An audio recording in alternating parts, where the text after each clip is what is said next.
Comentario al Evangelio del domingo 22 del tiempo ordinario.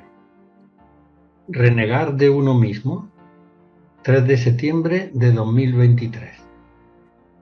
Primera lectura del profeta Jeremías, capítulo 20, versículos del 7 al 9. Salmo 62. Segunda lectura de la carta a los Romanos, capítulo 12, versículos 1 al 2. Evangelio de Mateo, capítulo 16, versículos 21 al 27. Dice así: Entonces dijo a los discípulos: El que quiera venirse conmigo, que reniegue de sí mismo, que cargue con su cruz y entonces me siga. Porque si uno quiere poner a salvo su vida, la perderá. En cambio, el que pierda su vida por causa mía, la pondrá al seguro. Y luego, ¿de qué le sirve a un hombre ganar el mundo entero a precio de su vida? ¿Y qué podrá dar para recobrarla? Además, el Hijo del Hombre va a venir entre sus ángeles con la gloria de su Padre, y entonces retribuirá a cada uno según su conducta. Os aseguro que algunos de los aquí presentes no morirán sin haber visto llegar al Hijo del Hombre en su realeza. La espiritualidad cristiana tradicional ha estado basada en muchos casos sobre malas interpretaciones de las palabras de Jesús, y así nos luce el pelo a los católicos. El alejamiento de la lectura y estudio de la Biblia por parte de los seglares que practicó durante siglos la teología católica ha tenido consecuencias desastrosas para el catolicismo. No olvidemos que durante mucho tiempo la lectura e interpretación de la Biblia estuvo prohibida al cristiano de a pie, siendo ésta objeto de lectura y de interpretación principal y exclusivamente por parte de la jerarquía o el clero. No sucedió esto, sin embargo, entre los cristianos protestantes, que defendieron desde el principio la idea de que la Biblia era la única autoridad suprema en materia de fe, muy por encima de la tradición apostólica.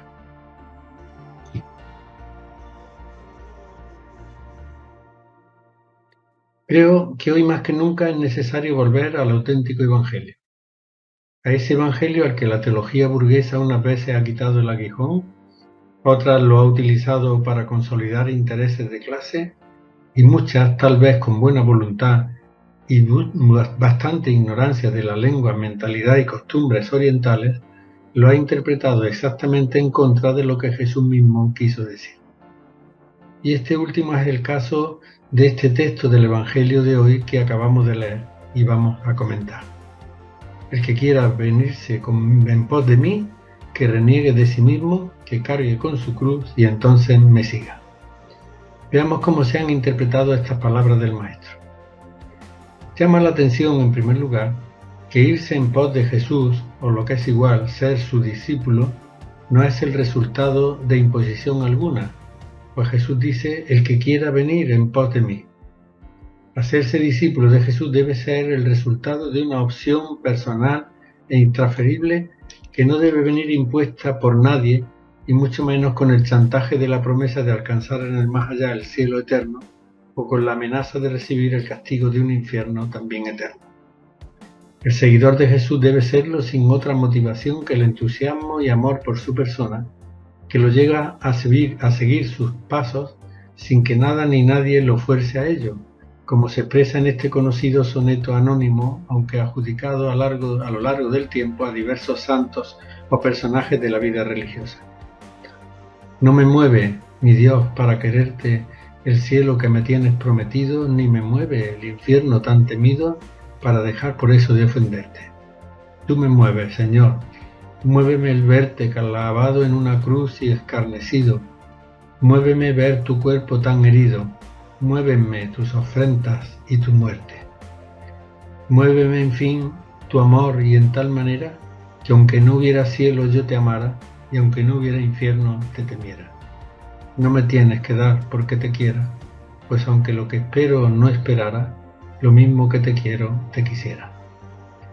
De la invitación de Jesús, el que quiera venirse en pos de mí, se deduce a las claras, como he dicho, que nadie está obligado a ser cristiano, ni a nadie se debe obligar a ello, en contra de una praxis de siglos en la Iglesia en la que se proclamaba que fuera de la Iglesia no había salvación, y se amenazaba a quienes no seguían los dictados de la jerarquía con el temido castigo de un infierno, lugar de suplicio donde se practicaba el sadismo más crudo, pues se llegaba a hablar de un fuego eterno que quemaría a los condenados sin nunca llegar a consumirlos. Nada más ajeno a la imagen del Dios de Jesús, cuya esencia es solo amor. Ahora podemos preguntarnos, ¿a qué invita Jesús a sus seguidores? Esta invitación tiene tres partes. Primera, renegar de uno mismo. En primer lugar, Jesús invita a renegar de uno mismo. A simple vista, esta primera condición para seguir a Jesús resulta extraña hoy. La psicología actual, a la que se suma toda la influencia que recibe de Oriente, considera clave de felicidad el polo opuesto al que parece referirse el Evangelio tal y como se ha interpretado frecuentemente.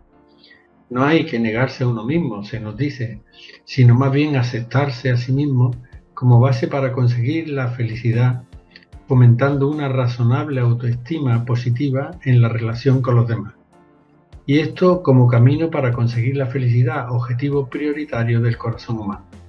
Según la psicología, la autoestima positiva de uno mismo se muestra hoy como una necesidad vital del ser humano, siendo indispensable para el desarrollo normal de una personalidad sana. Sin una buena dosis de autoestima, el ser humano no puede alcanzar su maduración, su plenitud, su felicidad. ¿Va Jesús entonces en contra del deseo de felicidad del ser humano cuando pone como primera condición para su seguimiento renegar de uno mismo? Pienso que no, pues renegar de uno mismo o negarse a uno mismo, que traducen otros autores, como he explicado varias veces ya en estos comentarios, es una expresión oriental que significa sencillamente vivir de cara a los demás, vivir para los otros, renunciando a toda ambición de poder, prestigio o dinero. De ahí el último consejo, que no mandato de Jesús a sus discípulos en la última cena: amaos los unos a los otros como yo os he amado, dando por sentado que amar a los otros como Jesús, esto es, hasta dar la vida, si fuese necesario, es el verdadero camino de realización humana. Solo en el amor que se funde con el otro se halla la felicidad.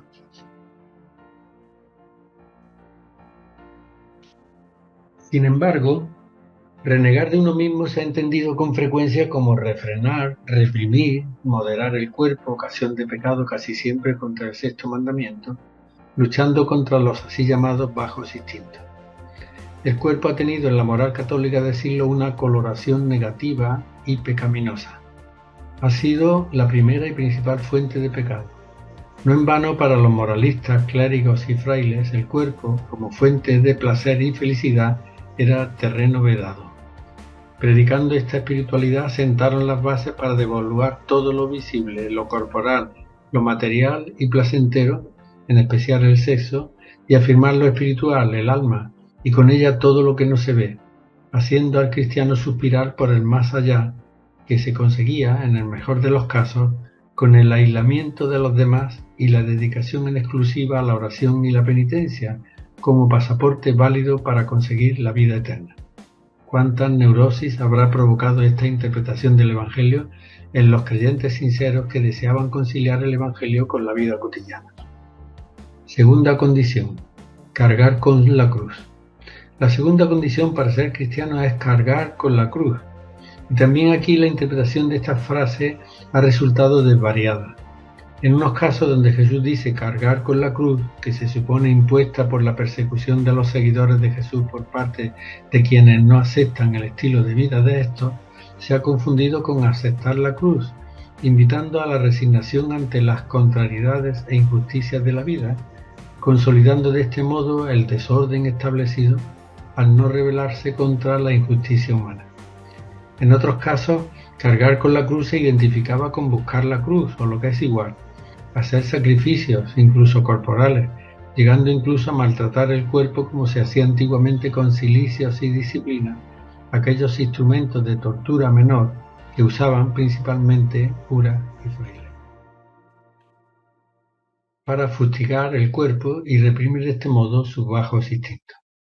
Instrumentos de este tipo hoy desterrados de la espiritualidad cristiana, se muestran todavía cuando se visitan las celdas de antiguas ermitas de frailes que habían huido del mundanal ruido para dedicarse a conseguir la santidad mediante estas prácticas en modo alguno recomendadas por el Evangelio.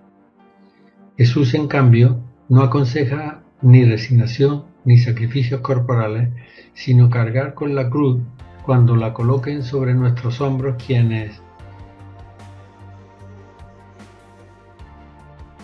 al vernos vivir de cara a los demás, dando la vida por los otros, nos traten de tontos y se rían de nosotros, intentando acabar con ese estilo de vida altruista que nos hace salir de nosotros mismos para centrarnos en atender al otro, independientemente de quién sea. Tercera condición: seguir a Jesús. Renegar de uno mismo y cargar con la cruz que colocan sobre nuestros hombros los que no están de acuerdo con nuestro estilo de vida cristiano es condición necesaria para seguir a Jesús. Y donde dice el Evangelio seguir, decían los directores espirituales, imitar, ser como Jesús. De hecho, existía un libro muy difundido en otros tiempos, casi tanto como la Biblia, que se titulaba La imitación de Cristo, libro de devoción y ascética, cuya finalidad era iniciar en la perfección cristiana, proponiendo a Jesucristo como modelo a imitar por el cristiano. Este libro era conocido por el nombre de su autor, Kempis, y llevaba por subtítulo Contemptus Mundi, menosprecio del mundo. Al proponerse un modelo tan alto como la imitación de Cristo, el creyente experimentaba a diario el fracaso y la imposibilidad de ser como Jesús. Pero este no dice que lo imitemos, sino que lo sigamos, esto es, que cada uno encuentre su modo de ser y vivir de cara a los demás y así lo siga hasta la muerte, con la convicción basada en la fe de que el final no es la cruz sino la resurrección, esto es, la vida, la alegría definitiva. Pero el texto del Evangelio de hoy no se queda ahí. Tras proponer las condiciones para seguir a Jesús, añade 3 reflexiones en los versículos siguientes, versículos 25, 26 y 27-28. Primero, porque si uno quiere poner a salvo su vida, la perderá. En cambio, el que pierda su vida por causa mía, la pondrá al seguro. Versículo 25. Según Jesús, para poner a buen seguro la vida, hay que perderla, pues la vida física no es el valor supremo, y ésta solo se asegura cuando se está dispuesto a perderla, renunciando a toda ambición personal y viviendo centrado en los otros. Segundo, y luego, ¿de qué le sirve a un hombre ganar el mundo entero a precio de su vida? ¿Y qué podrá dar para recobrarla? Para Jesús no vale la pena gastar la vida en conseguir el mundo, los bienes materiales, pues la vida vale mucho más que todas las riquezas y honores. Vivir centrado en los demás y no en la consecución de bienes es dedicarse al otro por amor. Gastar la vida en la conquista de la verdadera felicidad que se alcanza haciendo felices a los demás.